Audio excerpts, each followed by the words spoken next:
Thank you, Mr. Speaker. It's clear that not all provinces in Canada are on the same page when it comes to the new Softwood lumber agreement. Agreed. The last time this happened, softwood lumber companies moved their investments abroad, which harmed Alberta jobs and communities. I asked about where we were at on this issue last fall, and I ask again to the Minister, what have you done to get all Canadian provinces to agree on a new softwood lumber agreement? What have you done? Honourable Minister. Thank you, Mr. Speaker. Thank you, member, for the question. It is a very important question for our industry. Going forward, I'm a little concerned that the Americans are more concerned about what's happening with their presidential election about the softwood lumber.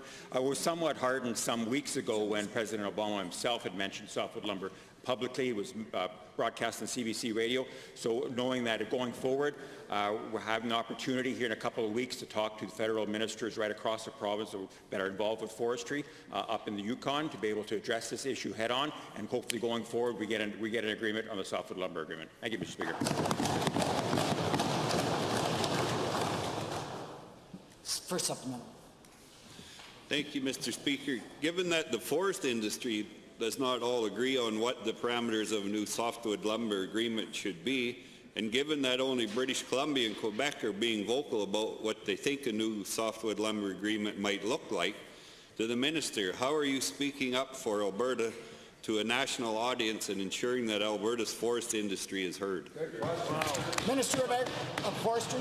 Thank you, Mr. Speaker, and thank you the member for the question. I have been speaking up on the issue, most certainly. We've had the opportunity to correspond with several federal ministers, both myself and actually the Premier has as well, making sure that it is on most importance to our industry and making sure our federal counterparts know it as well. Those conversations continue and they will continue, making sure that we get the best deal possible, Mr. Speaker.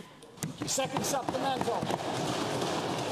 Thank you, Mr. Speaker. Given that Alberta forest industry stakeholders are eager for a new agreement and that they are preparing for an expensive 4-year court battle if a new softwood lumber agreement is not reached, to the Minister, despite your best efforts with the federal government and other provinces, if you are not successful soon, how many Alberta jobs will be lost while we wait for you to defend one of Alberta's largest renewable industries?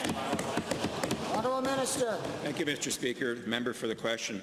The Canada-U.S. Softwood Lumber Agreement, Mr. Speaker, expired October 12th last year. We have until October 12th this year to write that new agreement, but I do share some of the members' concerns that the Americans do not seem to be, at this point anyway, willing to come to the table with anything fruitful.